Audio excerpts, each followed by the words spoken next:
Welcome to the Under the Hood Show. We are glad to have you with us. Russ Evans is here to answer your automotive questions. Thanks for joining us under the hood. Shannon Nordstrom is here to do the same. Welcome, hoodies. Thanks for tuning in so we can help you tune up. I'm Chris Carter here to answer your calls at 866-594-4150. 866-594-4150. Look at the lineup of calls we've got ready to go. We should get right to them. That's impressive. Is there anything breaking news that you have to get out? I don't have anything that I feel like we're in a different studio. It gets better every week. It just comes up to be a new jewel. Mm-hmm. Not much left in here. There'll be just too much. So I would like to draw attention to our gift from one of our hoodies, the Under the Hood car, M&M's car from Linda Vandekeet. Very much appreciate the gift. That was a nice surprise after our general employee meeting this week, and so we figured we needed to feature that front and center. Yeah, that's pretty cool. If you were watching on YouTube, or if you'd say, "Well, I'm just going to go over there and check it out," you'll see this right here, and it's branded Under the Hood right there. They were thinking of us when they put this together there at M&M's. Thank you guys. We really appreciate it. Cool. You could send us the whole stock car if you want from the chocolate factory, no problem. And that was a gift from the cookie lady. Or just M&M's. I mean, it's one of my kryptonites. I mean, it's lovely that car can sit here in our studio.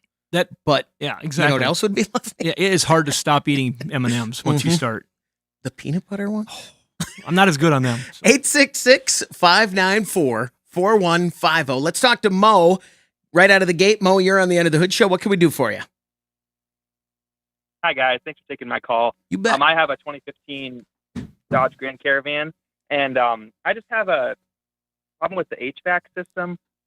The rear defrost button blinks at me whenever I open the doors, like every 15-minute cycle or something. If I shut the door and open it back, if the vehicle's off, it blinks at me. Or if I start it, it pretty much doesn't allow me to use my HVAC system for the first 1 minute or something. I think it has to do with the actuator motors because I hear them cycling in there when I open it, and I just wasn't sure where to go. I've looked at stuff and couldn't figure it out.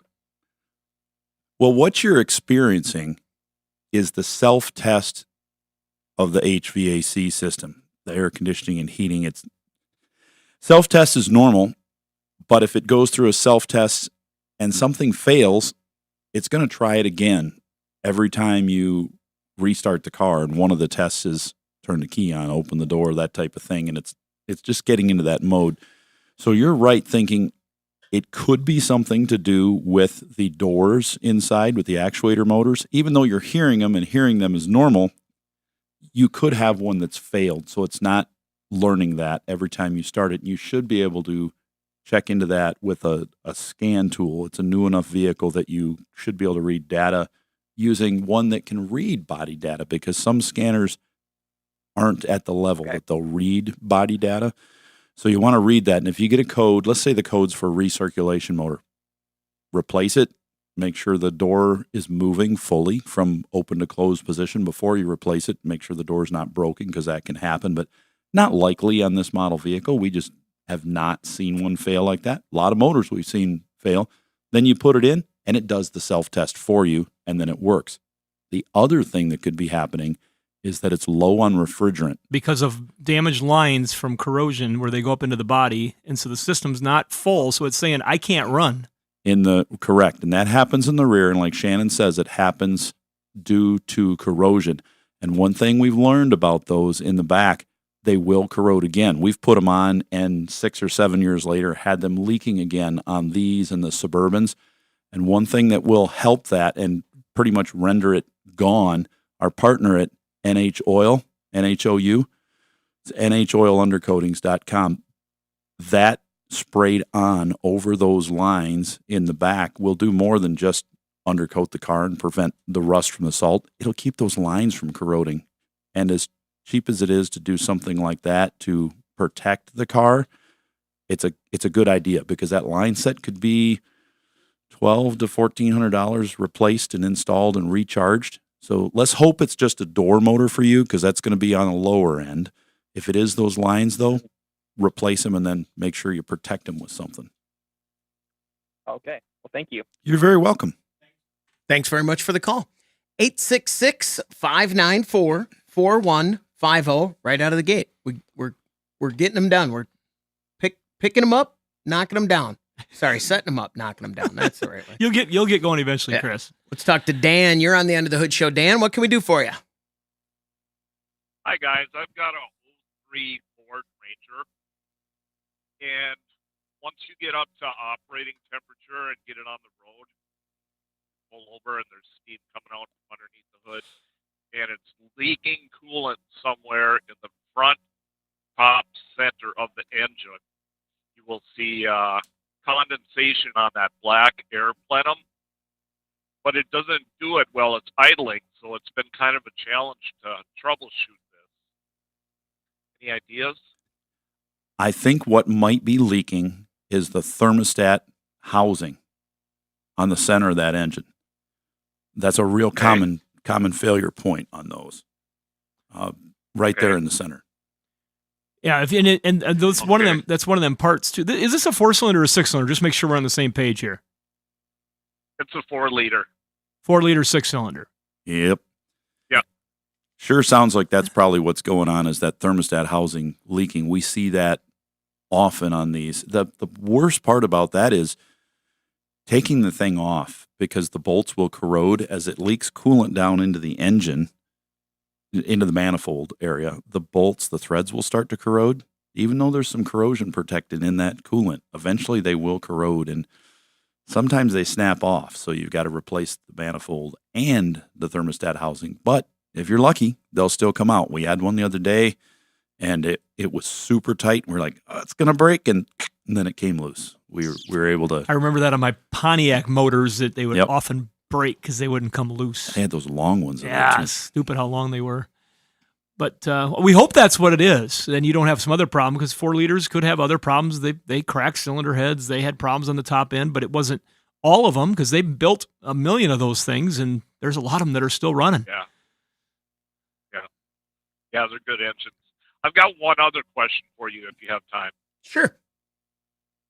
Okay, my son's got an 06 GMC Sierra with the 5.3, I believe, and we had the transmission rebuilt last year, and the guy that rebuilt it talked us into putting a 4th gear into that transmission, and it works fine, but when you get into that 4th gear, it seems like it's underpowered, and when he uses his cruise control, it doesn't really work right. It wants to toggle back from the 3rd to the 4th gear. So I'm just curious, is there any way a guy could kind of program that differently so that 4th gear would work in harmony with the gear before it? And you said this is a 2006 Sierra? Yeah, that's what I was wondering too. Correct. Okay, that should have a Yep. 4-speed automatic transmission in it. Right from the factory. Is it it's a half ton, right? Half ton, yeah. Okay, yeah, then it would have they would have a 4-speed in it right from the factory. But when they rebuilt it, they may have changed the lockup on it or something. Put it, instead of letting it be computer controlled, they may have put a pressure kit in it and changed it. That may be what's going on. So yes, they should be able to reverse that or program that out of there. You just need to talk to the trans shop and tell them, hey, this thing is really difficult for me to drive. I don't like the feeling of the drivability. Can we change that? So I think they can do that for you without too much of an issue from the outside. Because the only way they could add any gears to that is they'd have to do an aftermarket overdrive unit or something outside the transmission. Otherwise, you'd have to switch to a completely different transmission to, say, you wanted to have a 6-speed automatic or something like that. So there might be some difference in terminology between you and the builder that has something confused, because that's confusing us just a little bit when you said it that way. But the bottom line about getting the gear to move, programming or something changed easily, I think, for you. Does that help you out there, Dan? Yeah, it did. Yeah, I wasn't part of getting that done. That was just the information my son had given me from what the builder had told him. So That makes sense. maybe there was some. Go back down the telephone line and get back to the beginning of the story and see what's going on. You know what they may have done is they may have had to replace 4th gear when they rebuilt it, and then they may have said, "Hey, we changed it to lock up earlier so you don't damage that gear, and that's probably what's. Let's talk to Craig. You're on the End of the Hood show. Craig, what can we do for you? Well, I've got a 94 Chevy pickup half-ton. It's got that 305 in it. And the other day, it started fine in the morning. That afternoon, nothing. It turned over fine, but can't get it to fire. So thought I'd talk to you guys first before I went and blew a whole bunch of money on parts I don't need. Well, you haven't spent any money yet, so yeah, this is a pretty cheap way to start. We last time I checked, we don't send bills. However, if you do want to buy parts, we can probably help out with that. But the parts he needs probably aren't something that we typically sell through our auto recycling facility. But I know Russ, and the shop up there, they fix a lot of dead in the water over the years. These 88 to 95 throttle body, same thing between a 5.0 liter and a 5.7 liter, 350, 305. It's the same system. They've got, one of the more common failures is just you got to make sure you got fuel. You got to make sure your fuel pump is pumping fuel. You got a throttle body. You can lift off the air cleaner and look at it, and you can actually look and see if it's spraying fuel or not out of these two injectors that are in the throttle body. Which one of these is first? What's You're saying what to do. He's mimicking it. Is it?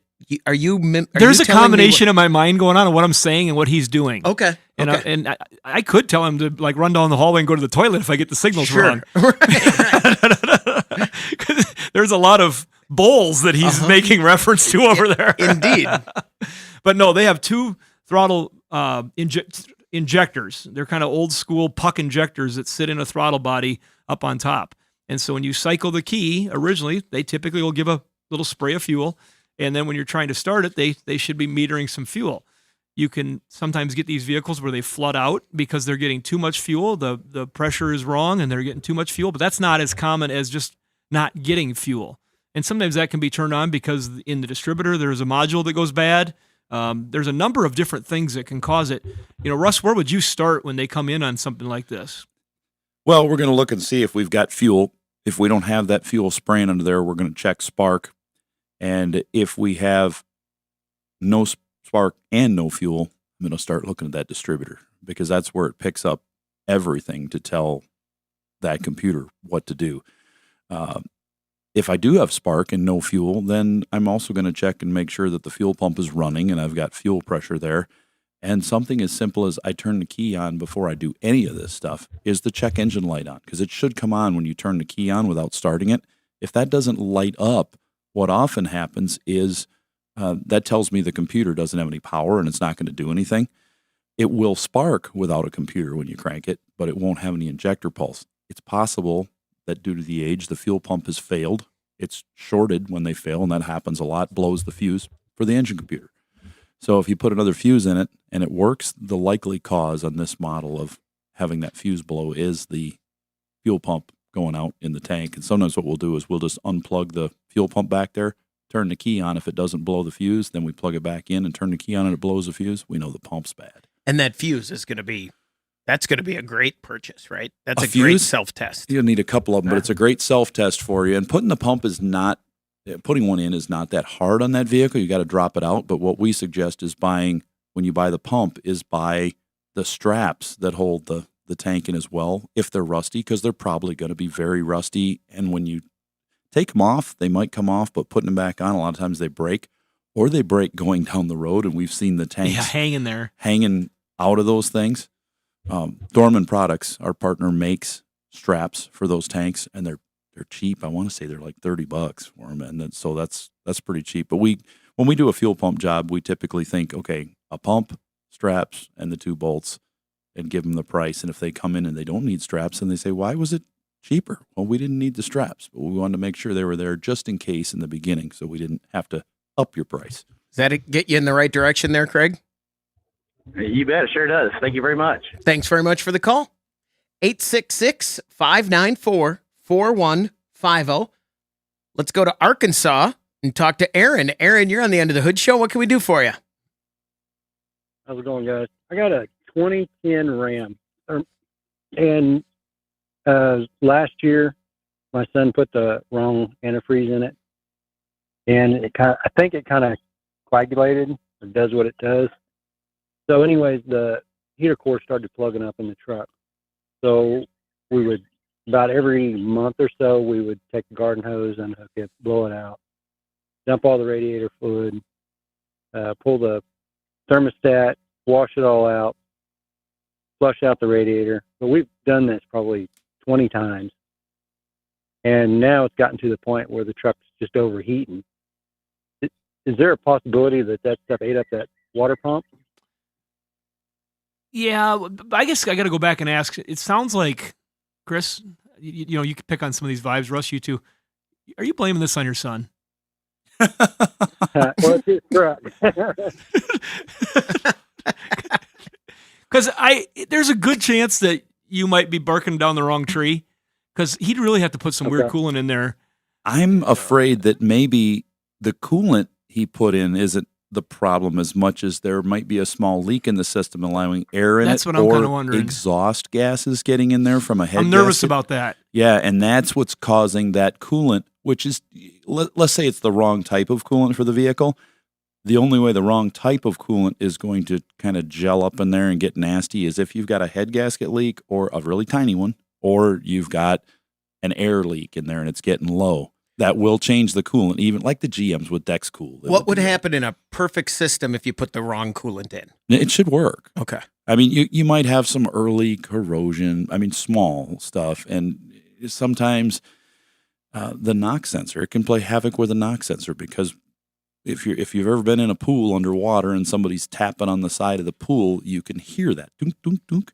Well, if you were in different types of water, you would hear, like, the antifreeze, different types. You hear that differently, so the computer picks it up differently. I've seen cars get bad gas mileage when somebody changed their extended life GM DexCool coolant to the green because it's picking up the pattern differently in the older cars, in the 90s cars.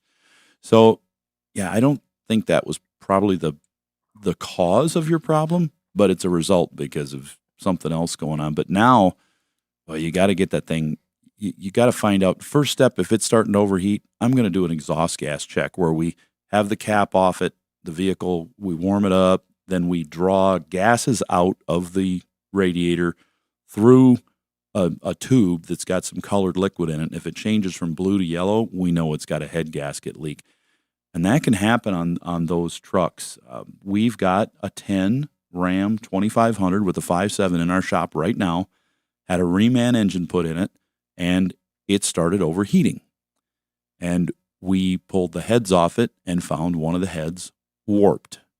And that's something that can happen. It can be when they're put together, if they're not torqued exactly right, they can have issues with those. Head gaskets have failed in these a little bit. Good news about a 5.7 and a Ram, they're not overhead cam, so you can pull the heads off, have them machined. Ours was 5 thousandths out, and they said 6 was about the limit that they could cut to. So they were able to cut them, and we put it back together. You can do that at home in your driveway if you're pretty mechanically inclined. There's no fancy overhead cam timing chains on the front of it, so you should be able to do that. And at the same time, when you got it all apart, mask off those cylinders good and wash the heck out of that block. Get all that garbage out of the block, out of the heads, put a water pump on it, put it back together if you find your head gaskets are out. Yeah, Unless you put, like, not coolant in there. Jello. Or some sort of weird acid or something. There's nothing I don't think that you could buy over the shelf, over the counter at a parts store that would cause this problem if you bought it today.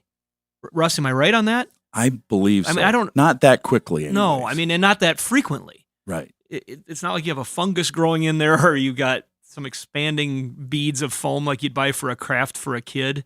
You've got coolant, and it's either at a certain viscosity of or a certain mix or a certain compound. They put different chemicals in coolants that might be more friendly to certain compositions of the way the aluminum, magnesium, what the motor's made out of, but not to keep having the problems you're having. Aaron, thanks very much for the call. And real quick, because this is something that came up at my house. My wife, when she was a kid driving, she used to carry water around in her car because it overheated so much, and she had to, it was an old car. And then has not had an engine overheat since. So in however long. But so in her mind, if her car overheats, she needs to add water. But nowadays, if you overheat your car just a couple times, you can kill it. You can kill it. And if you're losing coolant, You're not supposed to. Right. If you're losing coolant and you can't see a leak, a physical leak, get it checked as soon as you can.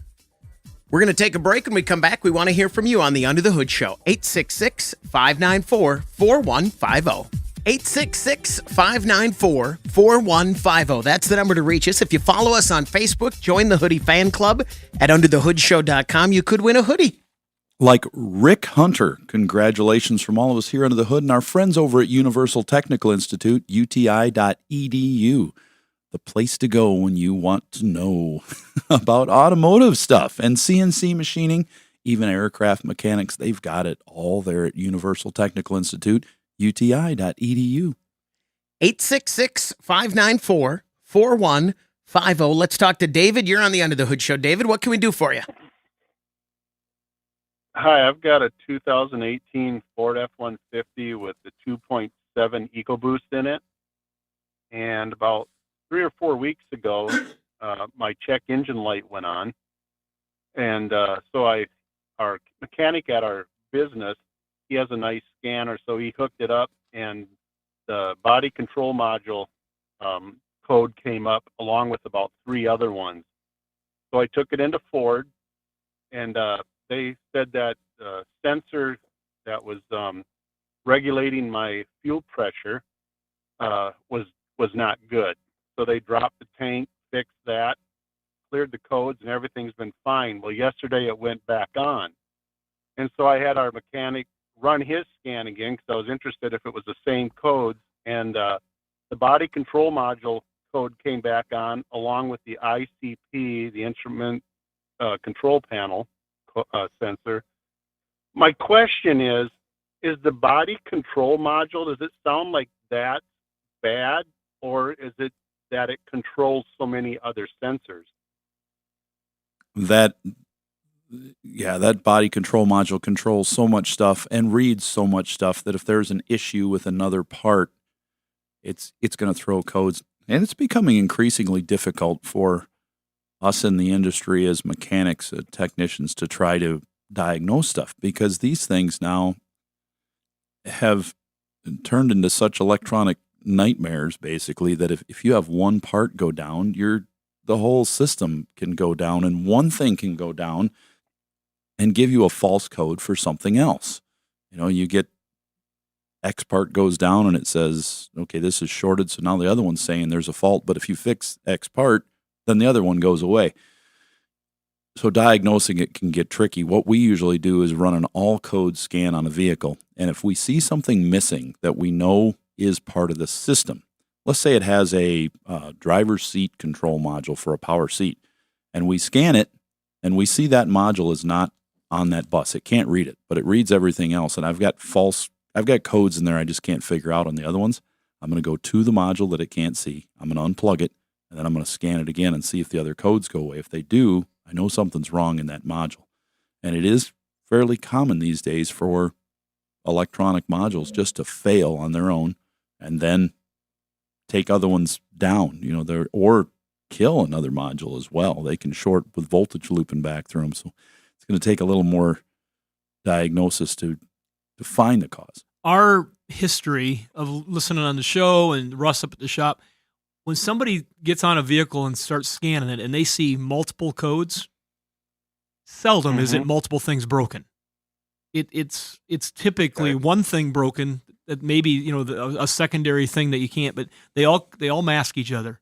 And there's layers to the codes, and you got basically different peripherals plugged into your network. No different than your home computer where you've got a printer and you might have speakers and you might have your monitor and you have all these different pieces that are plugged into your brain box, and they're all on their own network. But when they start layering on top of each other, you can have a problem with your printer that can take your monitor, your video driver down. There's different things like that. So it is definitely tricky, and we don't see a lot of instrument clusters go bad, and occasionally a BCM will go bad, but it's typically not a code that just says bad BCM. Is there, Russ? I mean, no. On some of the Fords, it will say internal memory failure, and a lot of times that's a bad module. But other than that, no. Okay. Okay, we but don't replace a lot. what makes the BCM code, have it throw that code every time a sensor? Is it because the BCM is controlling that sensor? Yes, it can't. Well, it can't read it. So if the body control module loses communication with another part, it will say either data invalid or lost communication with that part. So it's still a BCM code because the BCM has to talk to every module. Some other modules don't talk to every one; they talk to a select few. They're kind of stuck up like that, but It's like a neighborhood. but the BCM, it's a family member you don't like, but the BCM it's got to love everybody. So that's why it could throw that code. Aren't the actual drivers for the fuel pump in the PCM? Yes, So this is more of a monitoring function that's going on with the BCM correct. at this point. On this model. Can I quickly ask you one more thing, and then I'll get off? But I've been having lately a problem with my key fob, and just the other day I went out to my truck. I stopped at Little Caesars to grab pizza. Went back to my truck. Nothing. Dead. I couldn't open anything. I couldn't do nothing. And so I took the key out of the fob, opened the door manually, got in, and then my alarm went off. And then the darn thing wouldn't let me shut the alarm off. And that thing blinked forever. And finally I got it to settle down. And I got the truck started, and I left. And then it happened again at another place. So what I'm getting at is, do you think that because the IC, the instrument control panel code went off, that there's something going on there between that and the key fob, or no? It could be something in that wireless control module, which controls your key fob and your tire pressure monitor. Everything wireless goes through that. If that module is having a problem, it could be given the false codes in the other one. Still could be a bad BCM. That's your door locks run through that, but it could be that wireless module that's doing that. And I would bet you raced out already and put a new battery in your key fob? No, I had just done that about 4 or 5 months ago on both of them. But he couldn't shut the alarm off I with know. the key Yeah, either. that's right. That's right. Now I'm hungry. Little Caesars, that's, Chris. You That's ready? what I was going to say. Lunch. Thanks yeah. a lot, David. Yeah. David, thanks very much for the call. I was just struck by your example there of the computer, and that's an outdated, just that fast, that's kind of an outdated mode. You know what I mean? I was thinking about, at my house. Oh, wait, we don't have any computers connected to anything anymore. It's all except wireless. for the network. Yeah. Isn't that weird? Yeah. How quickly. Yeah, it's changed a lot. Yeah. 866-594-4150. Let's talk to Dennis. You're on the Under the Hood Show. Dennis, what can we do for you? Hey, guys, thanks a lot. I have an 09 Impala, and my shifter solenoid went haywire. Along with his using phone a call. flat bar pushing the solenoid. Hello? Yeah, your phone's cutting in and out there. So your shifter solenoid, are you talking about the one on the floor? The button? Yes. Yeah, and my mechanic is telling me that, you can't just put that solenoid in. You have to put the whole shifter and everything in. Your mechanic and is right. I'm just wondering what... Yeah, no, that's integrated into that shifter assembly. And the good thing is that you probably can find one affordably. Because that's the same part, I'm guessing, from 06 to 12, possibly. Oh yeah.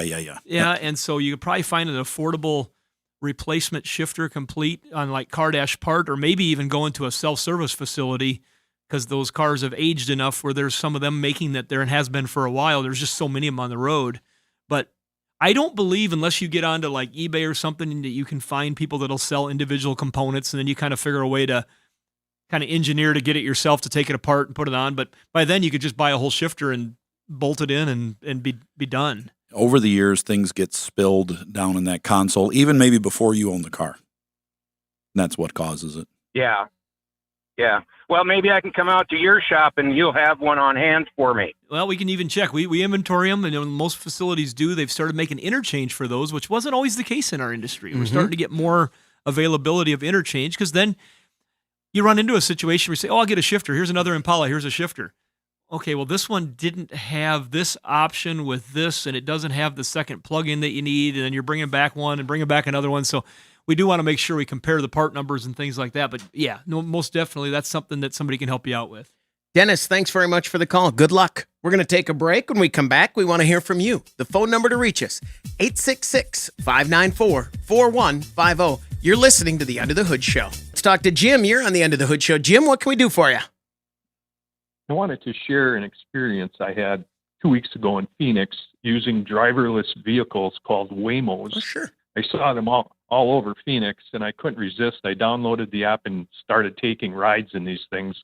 I was super impressed how they could change lanes, stop, start real smoothly, go all over the place, but they were not perfect. When you want to hail one of these, you put in the app the address you want to go to, and they have pre-programmed pickup points and drop-off points all over Phoenix. So I was at a hotel when I summoned it to take me to a grocery store. It didn't pull up to the hotel. I had to walk across the street and get picked up in a parking lot of a Mexican restaurant. It had kind of this big parking lot. So I didn't mind doing that. It was 80 degrees, and I was happy to take a little walk and get in this thing.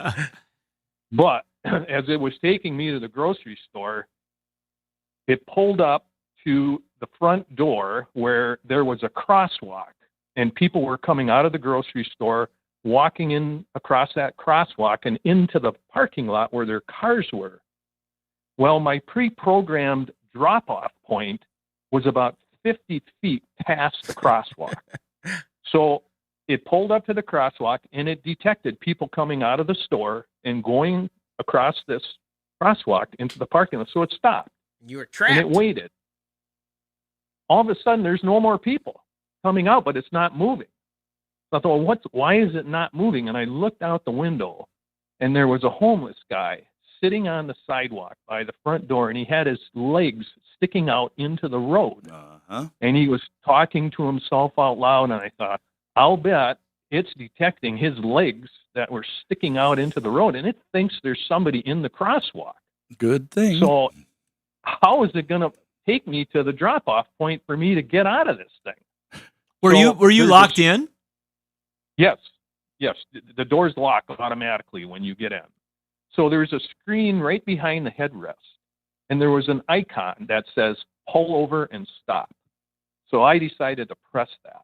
And when I pressed that icon, after about 2 seconds, the vehicle started slowly turning to the left, and it went into the main parking lot, stopped, and then a message comes on that says, you have reached your destination. Please be sure to remove all your belongings before leaving. And then the doors unlock, and I was able to get out. And that vehicle could very easily have just gone to the left a little bit and drove through that crosswalk and not hit that guy's legs, but it just could not detect exactly how to do that. And then on the way back, I programmed in the address of my hotel, which was 2301 Southeastern Avenue. So it's taking me back to the hotel, I thought, and all of a sudden it stops in this residential neighborhood. And the voice comes on and says, you've reached your destination. Please be sure to remove all your belongings before leaving. And I'm thinking, I have no idea where I am. I'm nowhere. Oh my gosh. Where my pickup point was. So there's a help button.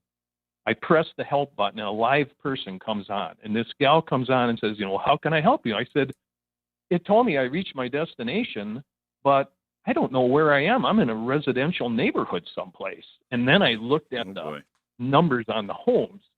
They were the 2300 block, but it was not on the correct street. And she says to me, well, since it thinks that it reached your destination, the vehicle is automatically going to go to the next customer that has summoned it. She said, you're going to have to get out, summon a new ride, and then it'll take you to the destination you originally put in. Well, while she's telling me this, the vehicle takes off. It starts going. And I said to her, hey, it's going someplace. And she really wasn't clear as to what was going on. But after about a minute, I started to recognize some of the streets. And I said to her, I think it's going to where it was supposed to have dropped me off in the first place. Sure enough, it went right to the spot where I should have been dropped off in the first place. So somehow it lost its bearings about what street, but then it recovered and then just took off. I think the Wizard of Oz did it from the cloud. I think they reprogrammed it and didn't tell you. I don't like that. No. I was very happy that it stopped in a residential neighborhood and not a neighborhood that would not have been a good neighborhood. I'm surprised you got back in after the first experience. Well, it sounds like it could be fun, sort of.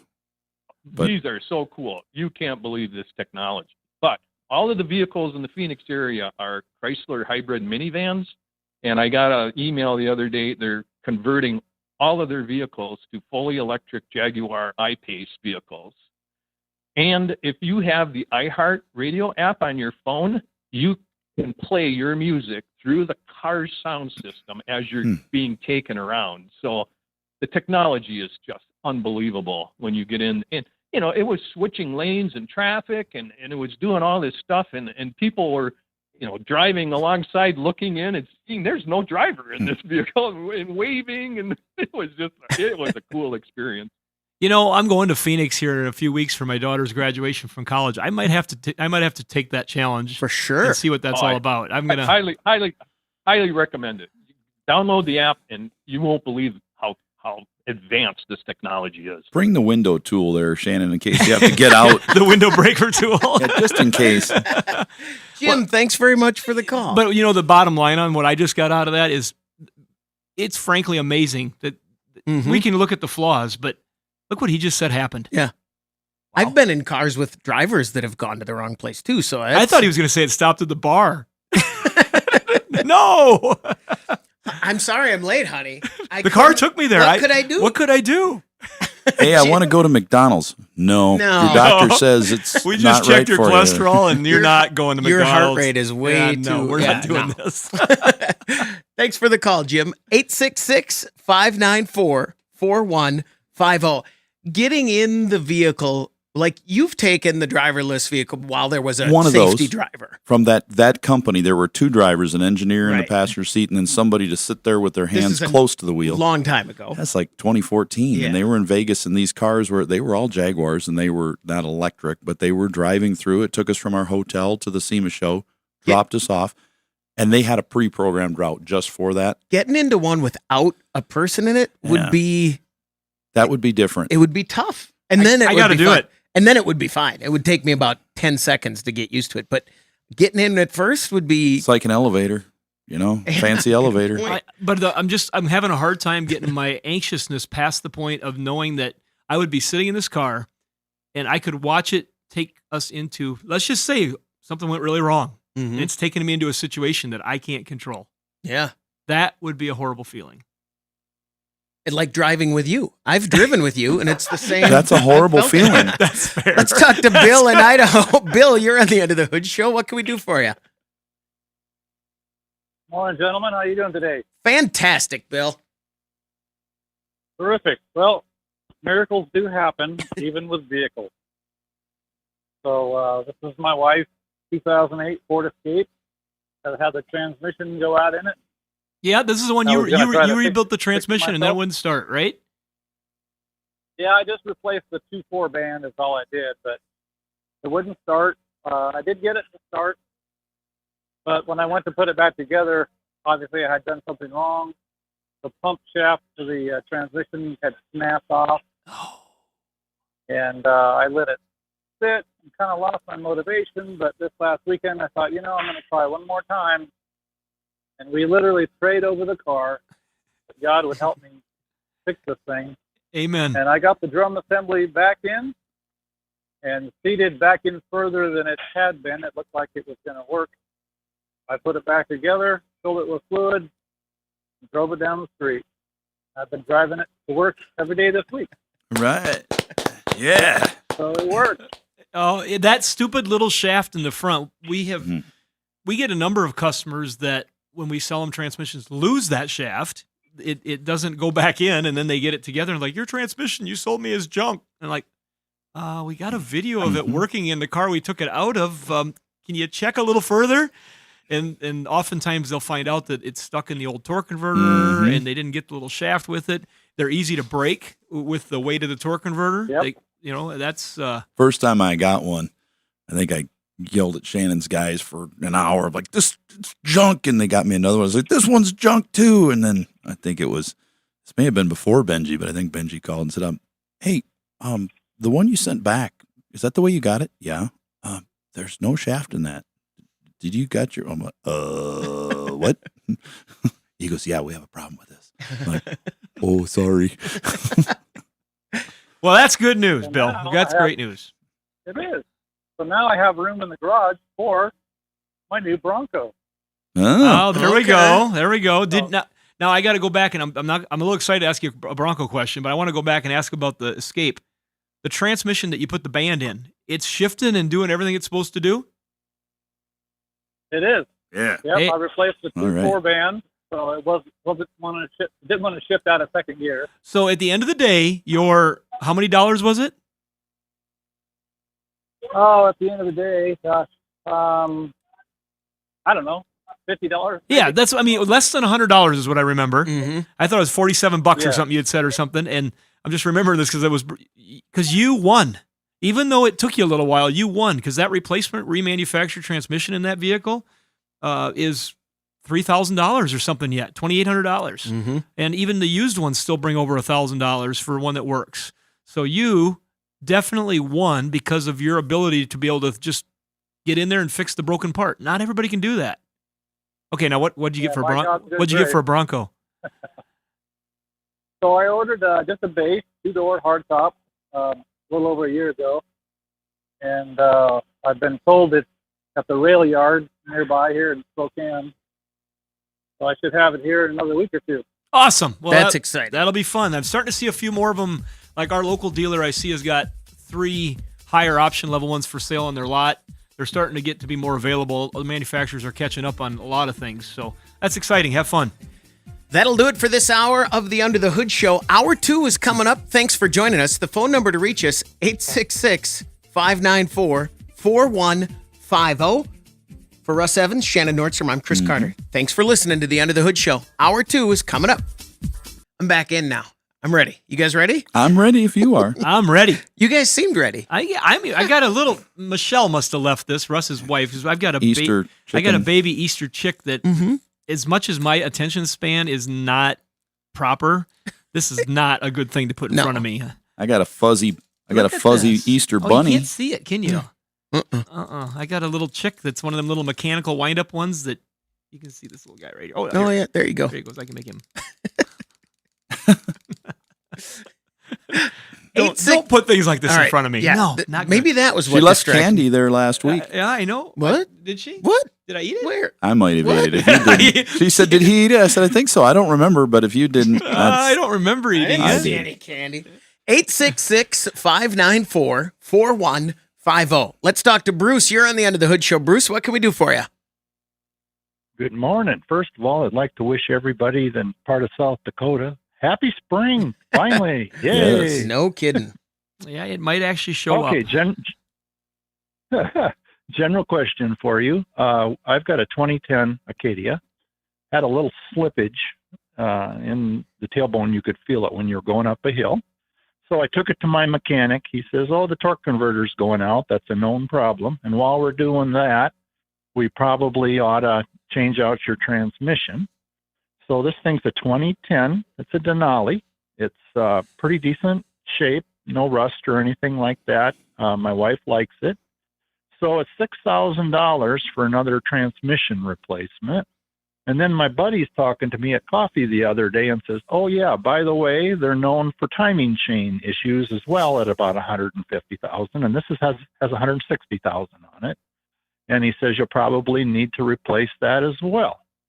My question is, what do you find that people are doing in situations like this? Are they taking them to the recycler and saying, here, how much you give me for it? Are they having them rebuilt? The car itself is probably only worth, I would think, $10,000 to maybe $15,000, perhaps. At the most. Exactly. What are you seeing? Nope. They're fixing these things left and right. And you're right. If it's worth if it's worth around, if that's a Denali in 2010 and it's not too old, if it's got good chains in it and a good transmission, it's probably worth that much. You look at what these new cars are costing, and people are spending what we used to think was a crazy amount. If you would have had to spend that much money 3 years ago, they would have said, let's just recycle it. But now it's very common for somebody to come in like yourself and say, pull the engine and trans out to do the chains, which is what we have to do. We have to drop it all down on the cradle. And if the trans is out, they'll put a trans in it and the chains. Now, it's going to save money by doing them both together because you're saving some labor by dropping the trans out already. But they'll spend $8,000-9,000, maybe even a hair more. But think about that. If your vehicle, let's say it was worth $10,000. So you go buy and you scrap yours, you get $500-600 for it, whatever. I don't know. I'd never bought one, so I couldn't tell you. I will throw in here, Russ. There is a number. It's a matter of perspective because I do know so many people that fix them, just like you're saying. But there's a lot of people that just say, you know what, it's time for another vehicle, and they retire them to us too. If they want we see both sides. Yeah, if you don't like it anymore and you want a different, by all or means. if the body's starting to get gross, it's starting to get dents all over it. The headlights are faded away. The suspension is looking pretty crusty underneath. There's other determining factors for sure. But if yours is in good shape and your thought is, my wife says, well, she wants to go get another one just like it, but we're going to get rid of this one because it's broken. Well, why would you get another one that hasn't been fixed yet when you could fix yours and you know what the little idiosyncrasies are of your vehicle?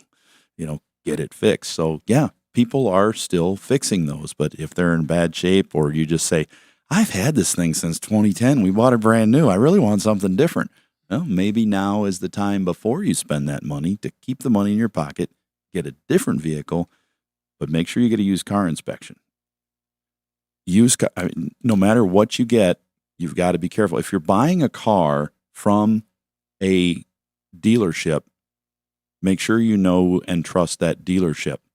We have most of these dealerships are going to get their cars, either they're a local trade-in or they get them from auction sites. We have a partner, ACV Auctions, that does a lot more above and beyond than your average online car auction would do. So if you've got a dealer that is participating through them, they've already got cars that have been thoroughly checked over, underneath, above. I mean, they go as far as to take camera shots under the cars so they know what they're getting. But it's very important that you have a car that's been thoroughly checked out like that when you get it, because you don't want to go buy another. Let's say you maybe you had a Cadillac and you sold that, or a Suburban, and you're wanting to buy that 2010 Acadia.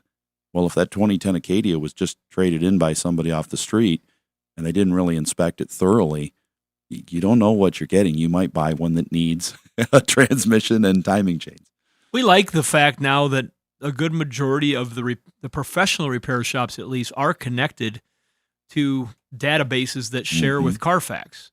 And it's always nice when you can run we're getting off subject for you a little bit here, but you can always run a Carfax and see timing chains replaced at 105,000 miles. By the way, they don't all make it to 150. 80. We've seen them at 80. Depends on oil and oil changes, but and environment, we think a little bit too. But 105,000, they put chains in it. You're like, oh, that's good. Mm-hmm. That's good if it was done right. I also would encourage you to get a collective estimate to say, hey, how much for a remanufactured transmission and timing chains at the same time, and look at that estimate compared to two different operations, and you might be a little more pleasantly surprised, because Russ hit it right on the head. You got to drop the engine cradle out to bring the innards of that car down onto a bench, and when it's sitting there on the bench, the timing chain replacement itself is only like a 3 to 4 hour job, or once it's 5 hour out, job when it's on the bench. We have done timing chains and a transmission together and saved customers $1,000 by doing that, because it's already out. We have it out to do the timing chains. It's going to cost you X amount of dollars for that.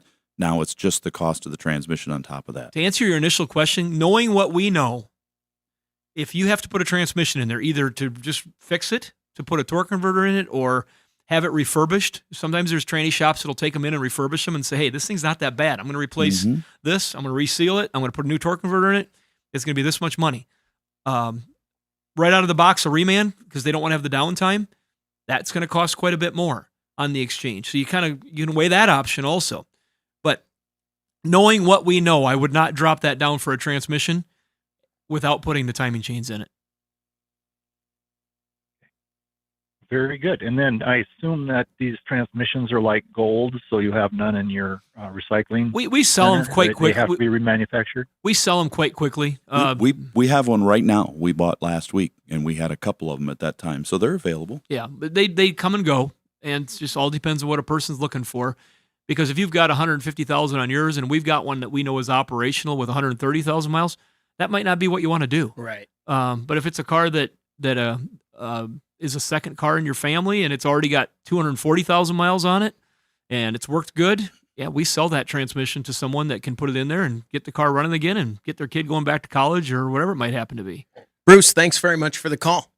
Good luck. 866-594-4150. Let's go to Idaho and talk to Val. You're on the End of the Hood Show. Val, what can we do for you? Oh, I've got a 2018 Duramax in a 110 pickup, and I'm concerned about the oil pressure. When I start it and it's cold, it runs up about 100 psi. But when the temperature comes up, it runs down around 45. Do I have cause for concern? That's about what we normally see on vehicles we have in our shop. When they're warmed up, you put them in gear. They're down around that area. If they start getting down a whole lot lower, we get a little concerned. But I've seen them 35 pounds, easily like that, and not be a problem. But when they're cold, you're pushing a lot more viscous oil through those things, so you're gonna, the pressure's gonna be higher until they warm up, especially if it's really cold outside. And 100 doesn't seem like too much? It's about as high as you want to get. There's a relief valve in there to do that, but it depends on how clean the oil is and on a lot of different things. How many miles you got on your 2018 Duramax? 112,000. I just bought it. Pretty low yet. Yeah, it's pretty low mileage. It's a nice pickup, but I was just concerned about that high pressure when it's cold. I'm just going to quiz a little bit more here, just to make sure. Gauges get wacky in yeah, those things does too. it seem like it's running good? Does it sound erratic or weird compared to other ones that you've heard? It runs good. It's just when it's well below zero, it starts a little hard. It runs ragged when it's really cold. Oh yeah, it will a little bit, but it's amazing how those high pressure systems on those can fire right up even in the cold anymore. It's quite impressive. Yeah, and I don't have a block heater on it. And I understand you don't really need one, but no, they've been pretty good. My sister's had them for years, and she lives out in we call it the Bermuda Triangle of Hardwick, Minnesota, and and she's learned that it's going to start. I mean that's quite impressive because she can get pretty crazy weather around there, and it starts for her. That if you want peace of mind, you probably have somebody go in and actually put a mechanical gauge on and look at the specs on a mechanical gauge, not relying on the cluster system, and see what it is, and then compare that to 866-594-4150. That's the number to reach us here at the Under the Hood Show. Let's talk to Steve. You're on the Under the Hood Show. Steve, what can we do for you? Yeah, I just calling about my brother. He's got a 2015 Chevy Equinox, and I watched him fill the car up with gas. And after the thing clicks, then he starts shaking the car, and he doesn't stop filling it up until it actually runs out of the filler tube. And you guys always say, don't do that. And I forgot the reason why. Wondering if you could refresh my memory so I could tell him. I just had this conversation over the weekend. This with a is friend an of mine. extreme case of filling if he's shaking the car. I do that on my snowmobile, not on my car. Mm-hmm. I've seen people do that. I mean, I can remember old cars we had from like the 70s. He's like burping it. Yeah, if we were trying to get with the license plate filler, if we wanted to go on a long trip to Dallas and East Texas, we'd have to do that because we wanted to get a couple gallons. Or the gas was cheaper that day. Yeah, but Yeah. it wasn't going to hurt anything. There was we just watched this Easter play downtown at the Orpheum this week. And, I've got to do that. it was great. I've And heard there's it's there's amazing. this scene in there where these two guys come out and they would say, was it this? And these guys would go, whoa, whoa, whoa, no. And as soon as he said that, Phil in the car, I was thinking, these guys need to come out and be screaming, whoa, whoa, whoa, don't do that. He is going to damage the evaporative emissions canister. It's probably already happened. And what's going to happen is that now it's going to click off even sooner and be hard to fill. It's not going to destroy the engine. It could get so bad, though, that when he starts it after he fills it, that it's going to stall and he's going to have to hold it to the floor, try to crank it, rev it up a couple times to try to clear it out, and then it's going to work. If he's really lucky, maybe there's no damage yet, but I guarantee you, if he continues to do this, it will fail, because when it gets to the top, there's a vent, and that vent is purposely above the level of fuel, so it's only letting vapors go into that system, which will be pulled into the engine so they don't just evaporate in the air. And they say it's emissions, but for those of us that don't, if you don't care about emissions, if you would care, you were not going to leave your top off your gas cap in your shed, because all your gas is going to evaporate and you're going to lose money. So they seal that system that way, and it keeps it in the engine. So if he's overfilling it, in the worst case, he might need that canister, but he could be talking $400 to $700 to replace it, depending on the shop he uses to replace that. It's going to make it very hard for him to fill. Paul, if you're listening, my friend who I had that same conversation with this weekend, he gave me the old, that's... We'll have to make that out as a separate clip and put it out there for our YouTube channel and stuff, because it's such a common subject. Mm-hmm. For sure. Steve, thanks very much for the call. Good luck. Good luck with the whole conversation. Is he going to get together at a holiday and say, hey, come here once. Let me I've got play something this. recorded for you. Exactly. Because they're not going to believe just him telling it. No, He's got to hear from another coach. 866-594-4150. Let's talk to Jack. You're on the End of the Hood Show. Jack, what can we do for you? Good morning. I have a 2000 Chevy Malibu, and it keeps stalling when you come up to a stop sign. It won't idle. I'm wondering if that's a vacuum type situation I'm into there, or is that my fuel pump? Well, there's a number of things it could be. Let's just ask a couple more questions here. 2000 Malibu, is it the 4-cylinder or the 6-cylinder? It's the 4-cylinder. All right. When you pull up and stop and it dies, when you restart the car, does it seem like it's just fine? Well, sometimes yes, and sometimes no, and then it goes down to, like, on the tack, it'll go about 0.05. It'll never kind of jumps to 1, and then it drops again. So the engine's actually running erratically. Yes. If you put it into neutral when you get to a stop sign, does it still do the same? Yeah, it still kills. I do that to give it a little gas so it won't die.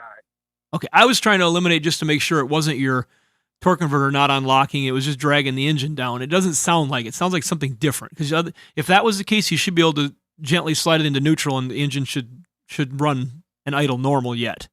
So if it's still running erratically, then we got some other stuff going on more than likely. So I'm wondering if you don't have a vacuum leak. Those cars are kind of famous for that. You get a little vacuum leak either on the top of the engine where the vacuum line goes in, or sometimes on the back side of them. But if you've got a vacuum leak, it's going to cause it to do that. It'll suck air in there. It'll run rough. The vacuum tube will come off the carburetor. Is that what I should be looking for? Well, off the intake manifold, there's a little T-fitting up there, and you should be able to hear it. If you can get it to idle at all in park when you start it, maybe even more so when it's first cold, where the idle air control motor is going to keep it revved up a little bit, and it'll keep it going. If you can hear a sucking sound under the hood that sounds like air rushing past a cracked window on the highway speeds, sounds like you got a vacuum leak there, and you can just put your finger on the top of the intake manifold on the non-moving parts, and just push on those tubes just a little bit. And if you hear little changes in the sound, that's probably right where it's leaking. It's a good place to start. Okay. Yeah.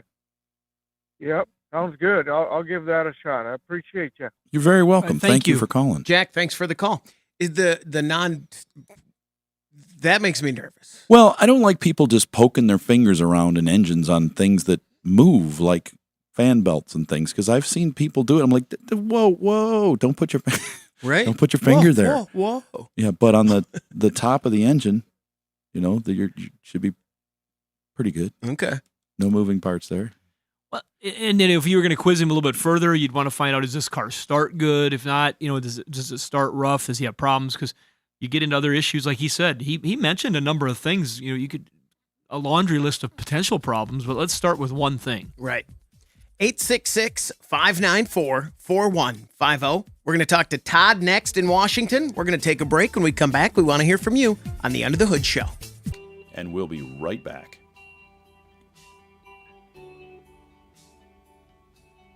Prepare to learn something. You're going Under the Hood. 866-594-4150. That's the number to reach us here at the Under the Hood Show. If you subscribe to our YouTube channel, join the Hoodie Fan Club at underthehoodshow.com. You could win a hoodie. Like Mitch Burkowski. Congratulations from all of us under the hood and our friends over at UTI, Universal Technical Institute. Check them out today for all your car stuff. Sounds like you might be a punter for the Kansas City Chiefs or something. Maybe. When I say car stuff, I mean auto repair. They train mechanics, dude. Mm-hmm. So we get good mechanics out there in the world because you want good mechanics. Which, by the way, I can't get away from ads with people wanting mechanics. Every place I go, when I'm being served ads, I'm constantly getting ads for help Probably wanted. because you do a lot of stuff that's automotive related. Sure. If you're looking at other stuff, like I've been looking at a lot of food stuff lately, like making different kinds of foods, and I'm getting a lot of ads for wait staff and waitresses and chefs and things for restaurants. It's all, I guess it's on whatever you're looking for. So since you're such a good mechanic, that's why they're serving you those ads. I think they're trying to get me to get my kid to become a mechanic. Or I get plumber's ads when I'm looking up plumbing equipment and stuff for my house, Like when I look up a tool, not like I'm looking up a bathtub, but when I'm looking up, I need a tool to do this job. And they're like, oh, are you a plumber? Technology is amazing and drives you crazy at the same time. And then sometimes I get ads like, hey, you were thinking about the 91 World Series yesterday, right? Did you want to buy a Kirby Puckett jersey? Because we can tell what you're thinking.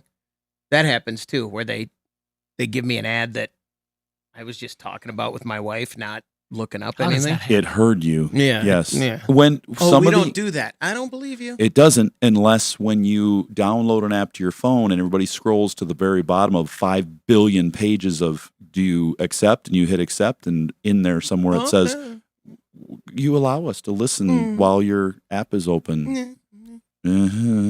I got the little thing that I tell to play music, and then it gives me an ad. I'm getting worried. None of our Under the Hood Show stuff, our app that we use for our podcast, any of that, none of that tracks anything. We don't track anything of you. We just don't care. I mean, we want to give you the podcast, give you the YouTube video, and you can have it. 866-594-4150. Let's go to Washington and talk to Todd. You're on the End of the Hood Show. Todd, what can we do for you? Hey, good morning, guys. Thanks very much for taking my call. I really enjoy your show. Thanks. So I've got a 97 Honda Del Sol, and I didn't drive it for about 5 years and sat outside, and so naturally I got water intrusion, I got some mold, but I've gotten all that cleaned up, and the car runs, and I'm just wondering what else I need to do to get it on the road. What kind of things do I need to do preventively? So it's running good now? You fire it up and move it around, it's okay?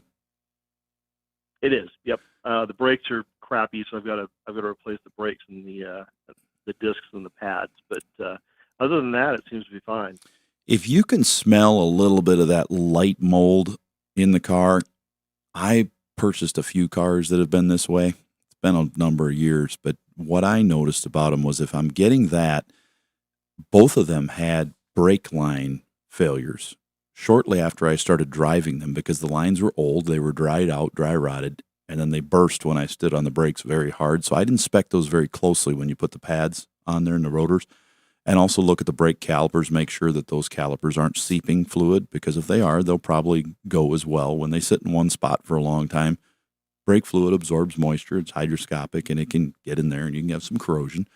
Look at that, and then also look at the belts and hoses on that engine, because the same thing with those.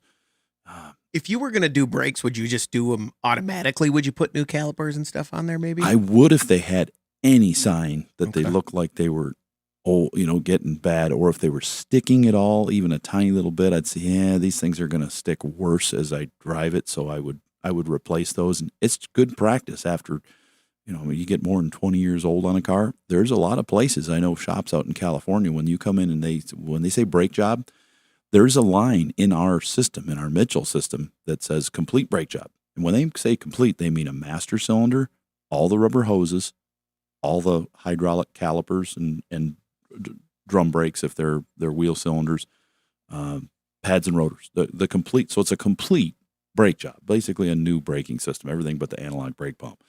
And then they have pads and rotor job, caliper job, things like that. But it's not uncommon that we have somebody come in that just had pads and rotors put on within the last 12 months, and they've got a leaking caliper now on their car, and sometimes there'll be a sticking caliper, and it'll ruin the brake pads. Well, that's not to be warranted by the shop that did your brake pads. It's a separate failure that wasn't there, and you probably didn't choose to spend the extra money at the time. But I would look at those kind of things, and definitely I would drive it at least a couple times before you go changing a lot of fluids, just to get them all working around and warmed up good and get the moisture out of them. But I would change your engine oil, the transmission oil, the steering fluid, if that one is equipped with power steering. Some coolant. fresh gasoline, once You'll run it down a little bit and then put some new gas in it, for sure. Put some barium and B12 chem tool in the fuel tank. That's a partner of ours.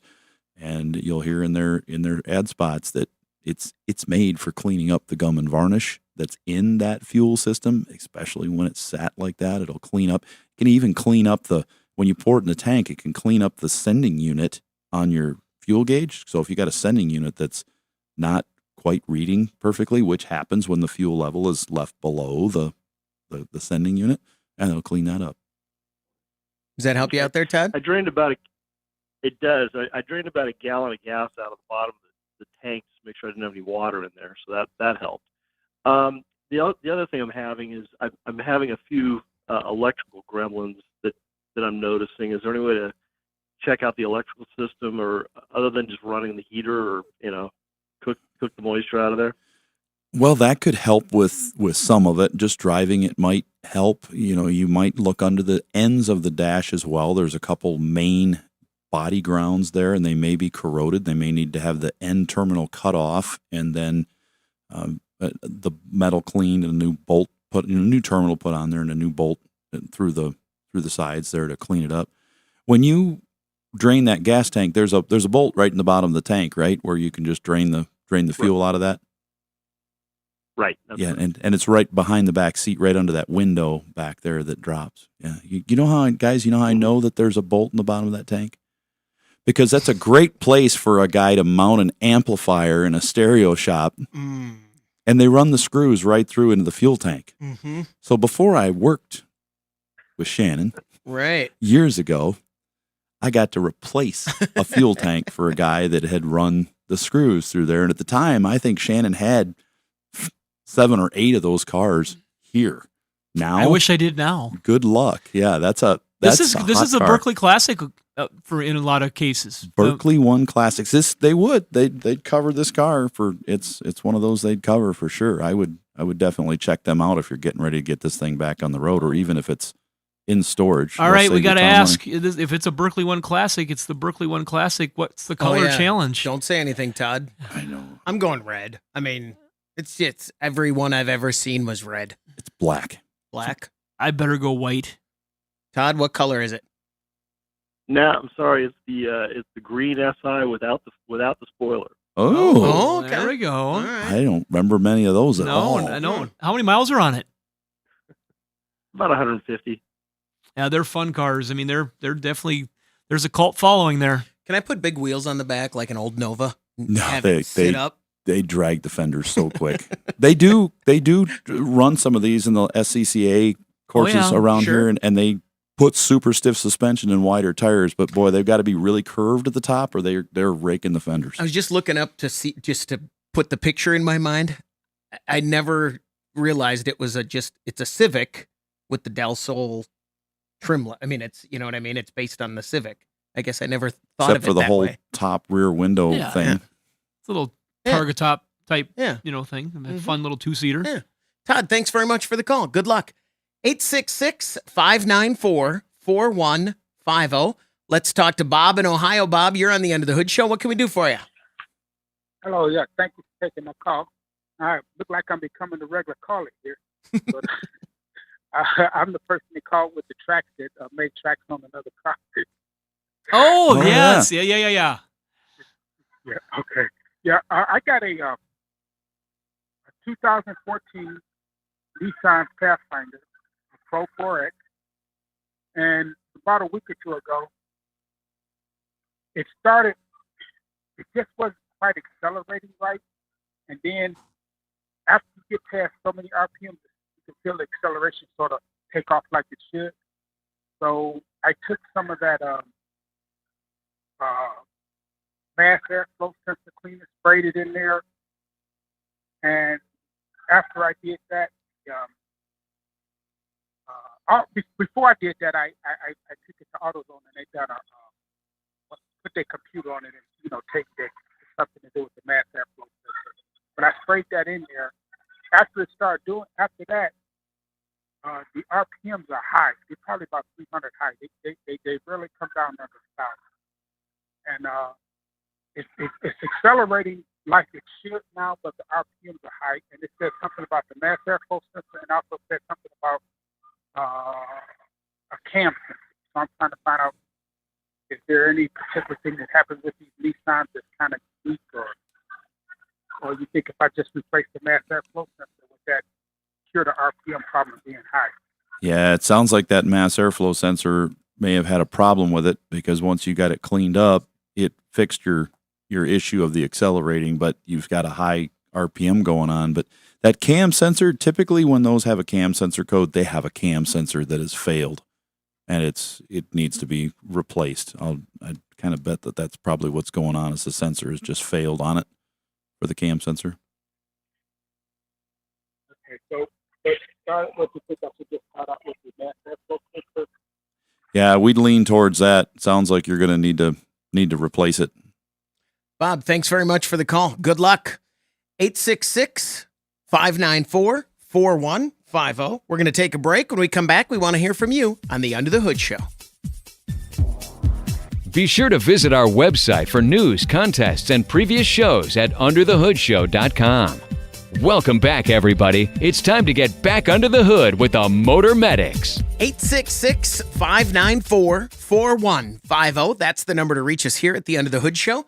Let's talk to Bob. You're on the Under the Hood Show. Bob, what can we do for you?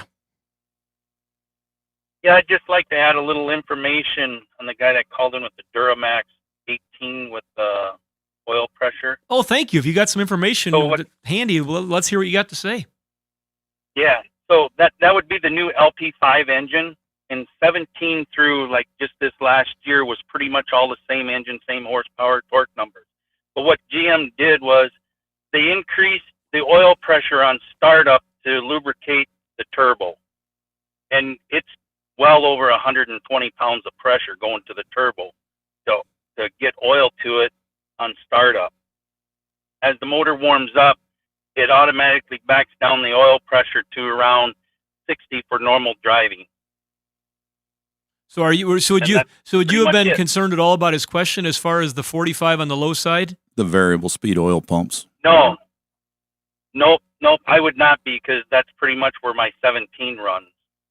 I was curious about all this, and I went online. I actually found online the build sheet for the LP5 and all of its features, and ever since I read that, I was no longer worried about it.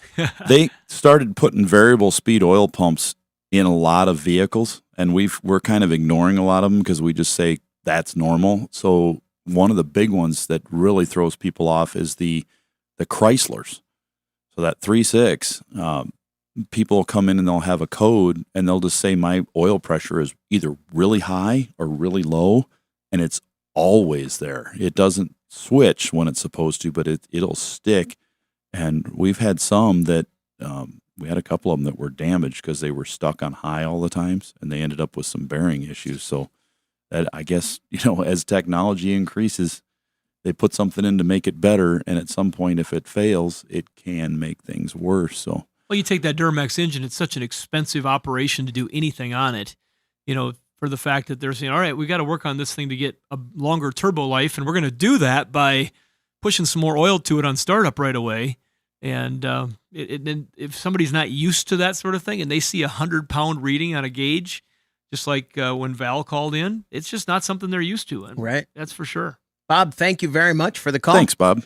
866-594-4150. Let's go to Alaska and talk to Justin. You're on the Under the Hood Show. What can we do for you, Justin? Hey, good morning, gentlemen. I have a 01 V6 Tacoma. I've owned it since new. It's been a very reliable vehicle, except now the mileage has gone significantly down, and I was wondering what I should be looking at to get it back to near what it was. Well, we're going to scan the system first and see what the data looks like, see what the fuel trims look like, make sure we don't have a vacuum leak or something like that. What are we talking about for numbers there, Justin? Well, I'm talking 10 or 12 miles to the gallon, whereas when it was new, it was probably closer to 20. That's a lot. Oh, yeah, that's not a marginal difference. That's a big difference. No, and we see customers of ours and friends of mine I know that have those kind of vehicles are getting 17, 18.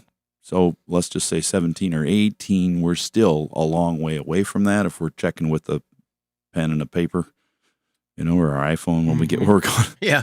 That's what I do. So we need to start with some basic things. After we scan it and we see that we don't have a vacuum leak because we got a really crazy fuel trim, at that age, the oxygen sensors are wearing enough that it's time to replace them because they just can't react like they should, and that's part of a tune-up. On the foreign vehicles like that, we like to use the NTK oxygen sensors in there. They're affordable, and that'll get you back where you need to be for your O2 sensors, your oxygen sensors, and then basic tune-up stuff. Spark plugs, make sure those are new, clean, working like they're supposed to. And then as far as your fuel system goes, to make sure that you've got, proper fuel delivery and things like that, you've got to clean out that fuel system. We use the barium B12 in the fuel system to clean that out. And your main things are no vacuum leaks. Do we have a clean mass airflow sensor? Do we have clean injectors? Do we have spark plugs that are clean that can work like they're supposed to? And a hole in the filler net.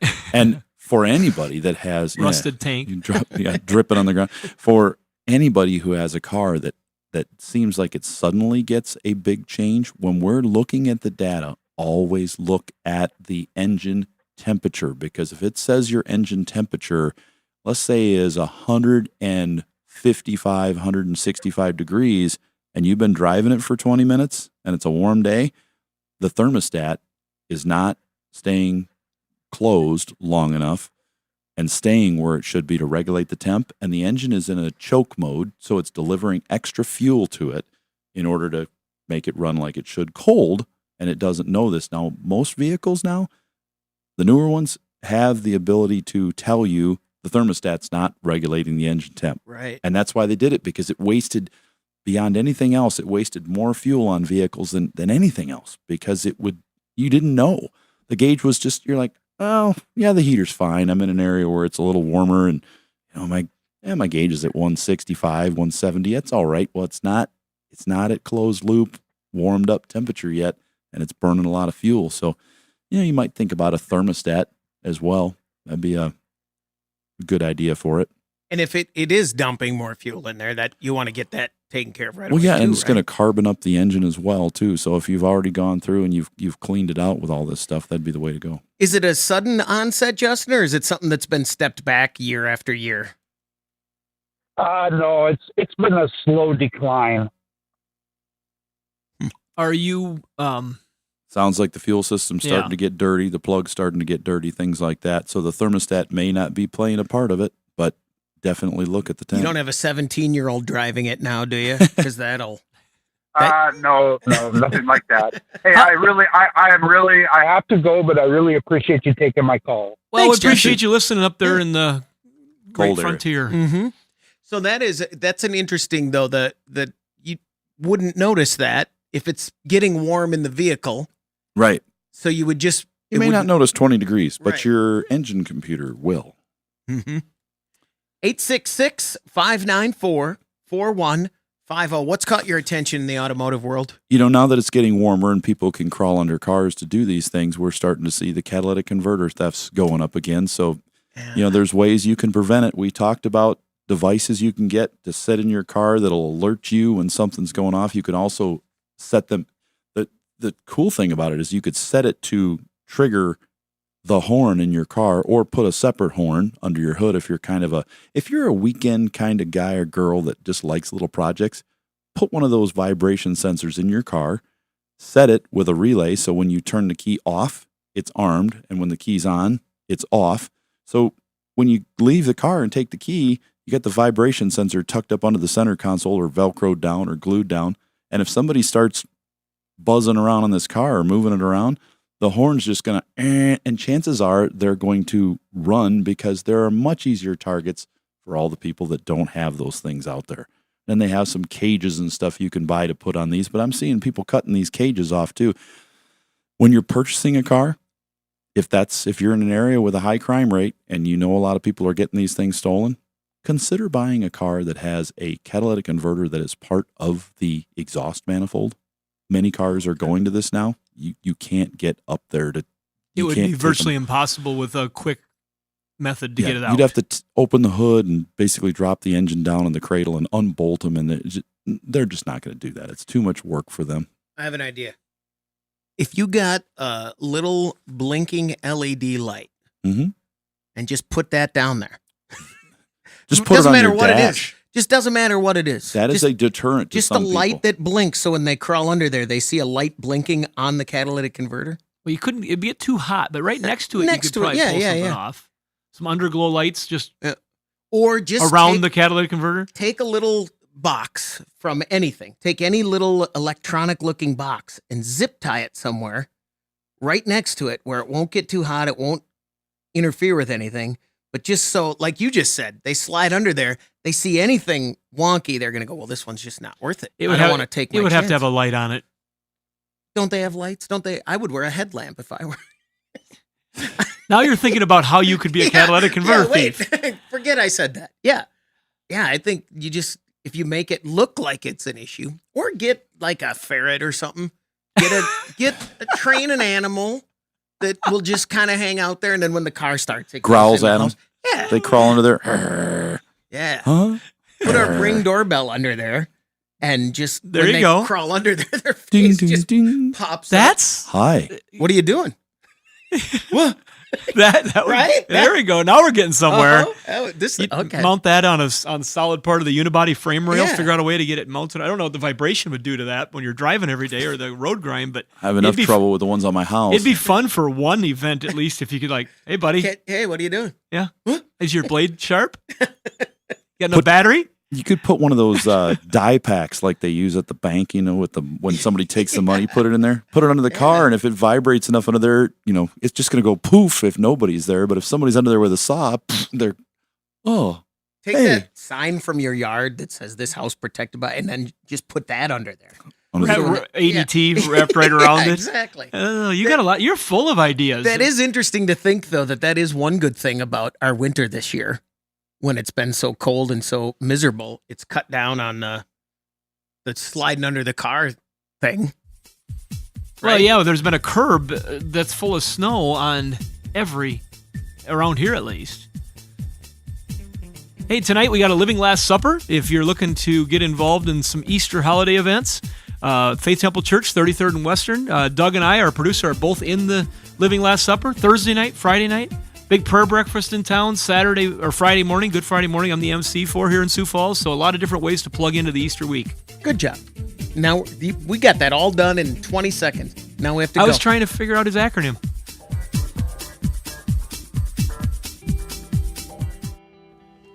All right. Me too. Now we're on the after show. That was a good timing there. That was a quick end there. LLS, That was awesome. long live something I Supper. was thinking of. I was thinking LS engine for a second. Yeah, we're just This was a great show, and you know what? Everything's working really well in here. We're happy with it. Well, it doesn't matter if you guys are happy with it. I have to be happy with it, right? I can Yeah. see that you're happy about it, and we didn't do any in-show engineering for the most No, part. everything was the way I wanted it for a show. And you know what? We got to give a shout out. Everybody's gonna shout out to our friends over at HDV Mixer. So Yes. if you're watching this show and you see these cameras switch back and forth, we are not touching anything in here. Producer Doug's in there taking calls. Chris is over here doing audio for the radio station live and all that. But this video, we didn't touch it since we came in. Mhm. And that's all handled by our good friends Alex and Diego at HDV Mixer. So You've been talking to them a It's lot all lately, handled haven't by you? the software. It should is. say they're not watching the show right now. Right. Controlling. They're under the table. Yeah. Get So- out of here, Diego. Come out. They make this for radio stations, and this week they're at the NAB show in Las Vegas, and they'll be talking to other people. And we just wanted to let people know that are considering HDV mixers, consider our radio show too if you're Right.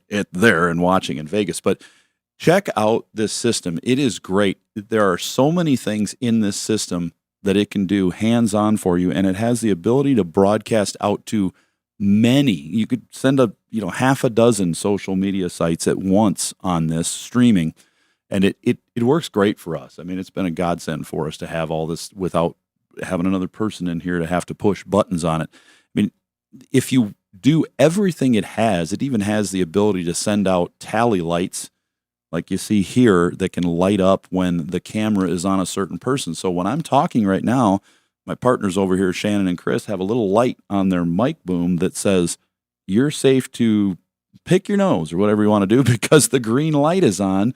But then when we're not talking and it's a live shot of everybody, it lights up. Mm-hmm. And we on mine, and I know that they're doing the speaking over there, but it's got a lot of stuff. It's got a AirLink built into it, so we can get live people on the phone with us and see them directly. But it's done through the computer. It has the ability to pull in things from another computer and display them in the live stream.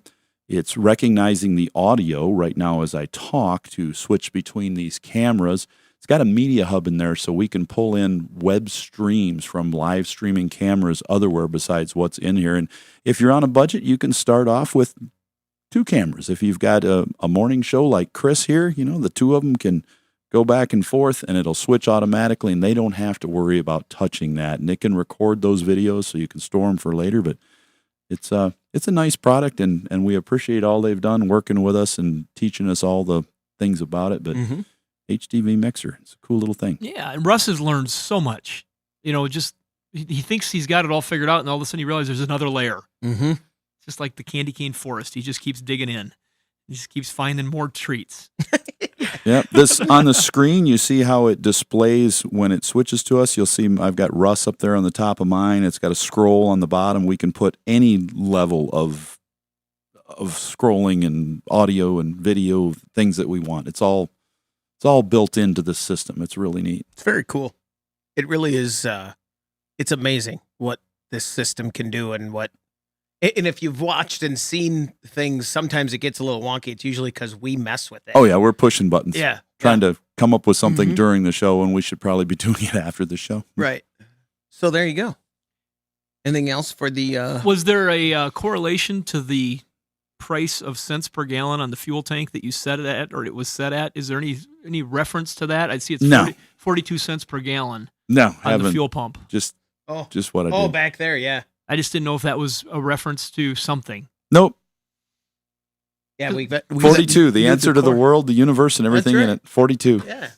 Because I know that you're a Hitchhiker's deep thinker. I thought maybe there would have been some connection to a movie that I absolutely know nothing about. 42. That would be one. That would be it. Really? Okay, then I missed it But again. it was just on accident. I mean, that's not why he did it. No, What's it's the just- 42 movie thing? Hitchhiker's Guide to the Galaxy. Really? Yeah.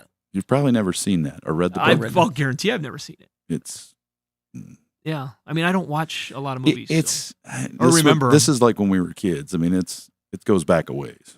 But yeah, the book is from. And it was the famous lady played that character of the giant computer robot thing. She was Sound of not Sound of Music. It was her. You know, she played the Julie Andrews. Yes, Julie Andrews played that voice.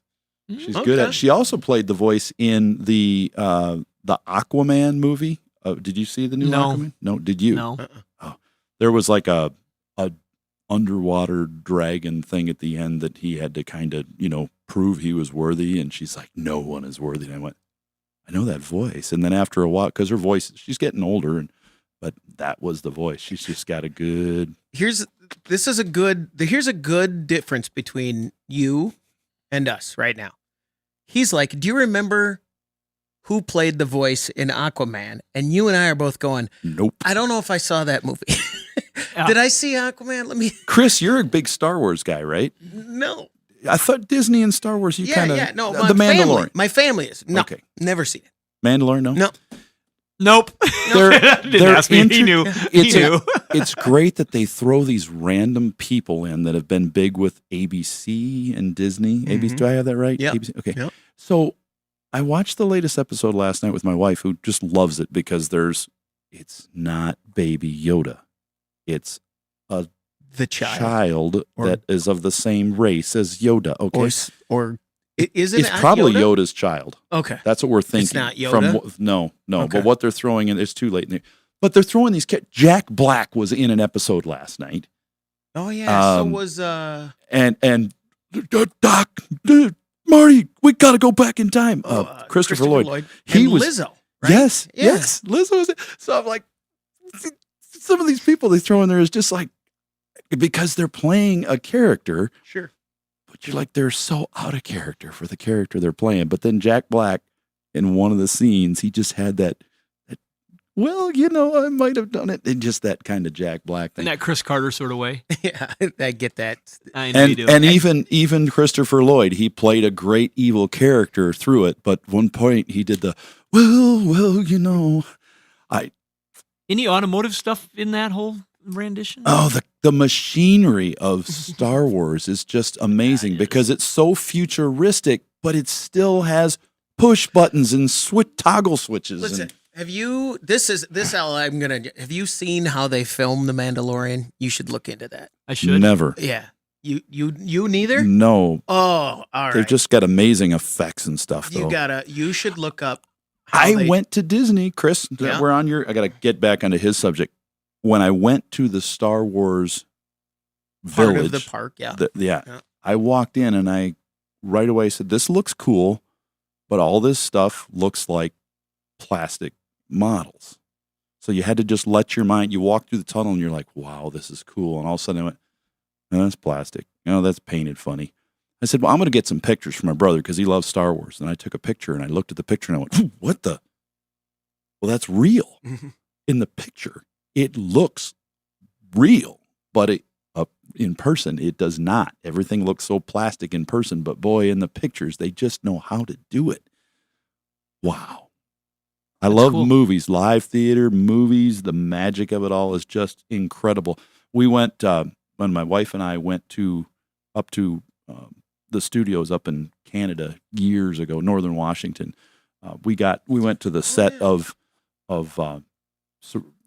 Firefly, Serenity, and they filmed all their stuff on a full size model made of plywood and fiberglass and stuff of the ship, which was at that point starting to rot. And we knew some people up there, so we got to go see that thing. And I thought, this is so cool, but it's so plywood.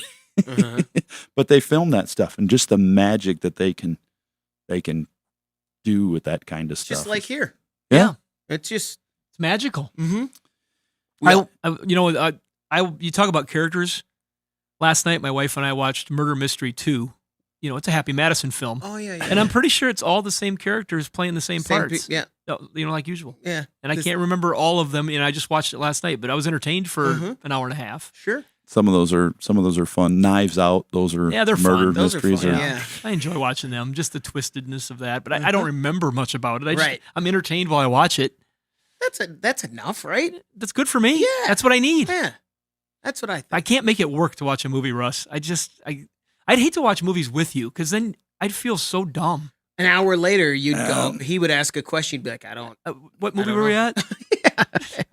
We enjoy all movies. There's some that we watch and you kind of become part of the family. If you're a diehard Star Wars or Star Trek or Grey's Anatomy person, you get into that and you feel like when somebody dies on Grey's Anatomy, you're like, oh my gosh, they were like family. You know, people get into that. Oh, yeah. But we also like to watch Austin Powers and you're like, you're not getting into any of that. You're just laughing and you know, that kind of, you're watching a comedy, you know. If you're watching School of Rock, you're not getting into the family. You're watching that. So some of those things are fun. So we do it both ways. But if you're sitting down watching a movie with me that I've seen, you know, 500 episodes of all the series that they have produced. You have not missed a detail. And I go, oh my gosh, I can't believe they brought him back. Who is that? Yeah. You don't know who that is? Yeah. I'd feel very inferior at that point. You know, I mean, I watching Star Wars all the years, I always hated Boba Fett because he was the evil guy, you know, that was going after Han Solo. And then when I watched the whole series about him, I'm like, I really like that guy. And I know who it is. So, and, you know, and they put all the, they've just got great characters. Change the subject? Yes, please. Can't? Nope. Show contributor Dale Tabbert had sent an article from Motor Trend, and it was just recently. I get a lot of things sent to me, but it was a tribute Dukes of Hazzard's Charger that got wrecked in Missouri, and it's really wrecked. And the story went on to talk about how this car in February, like Dale said, this could be a Berkeley One commercial. If you just read the first part, you know they're in trouble. But someone had taken the car without authorization and really wrecked it. I mean, they went off the road and hit a tree, and it just totally.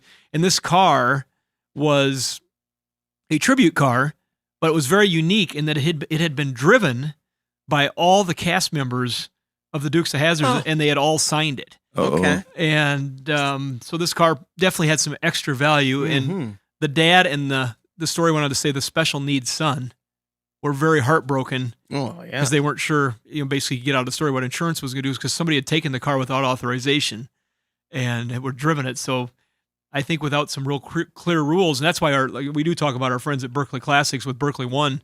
They're not going to stop you from somebody that you've let drive the car. There's might be some questions asked. But if your car was literally stolen without authorization, that's the type of thing that you're going to have coverage on most likely. Right. And you're going to have an agreed value because this car is unique.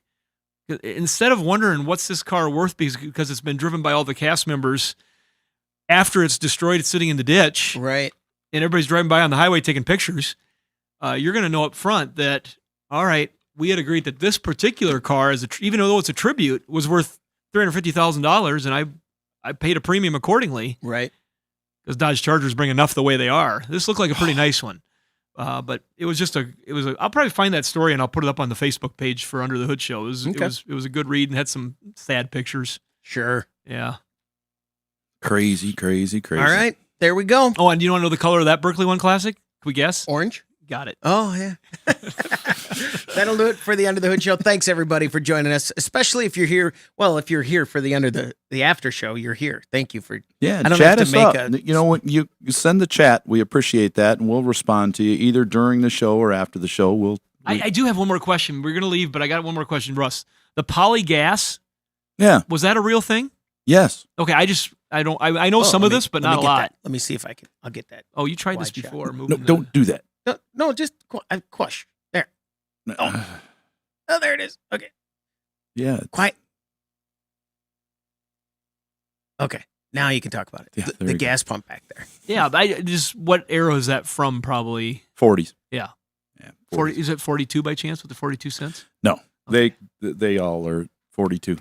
One of the best collections I've seen of this stuff lately was over at Spomer Classics. Oh, yeah. Oh, and man. there's actually an auction going to be going on April 19th, 20th. It's coming up here in a couple weeks. Oh, wow. Okay. There's a 2-day auction. I've talked to Marv personally. He's made the choice to get this rolling. He tragically, he's had a son that he's been working with that passed away, and so he's ready to concentrate on some other things. And Okay. so that auction is going to be handled by a few different companies that We'll are share that, involved too. Yeah, and we'll share that. But that was something that we went over, and I got to talk to my son because he and I went over and made a video, and maybe we can get that video loaded on our YouTube page before that auction. Yeah. Because we went through and interviewed Marv and his wife and got to some of the behind the scenes of one of the most extensive porcelain sign memorabilia collections that I'm aware of in the entire country. And it's right here in our neck of the woods.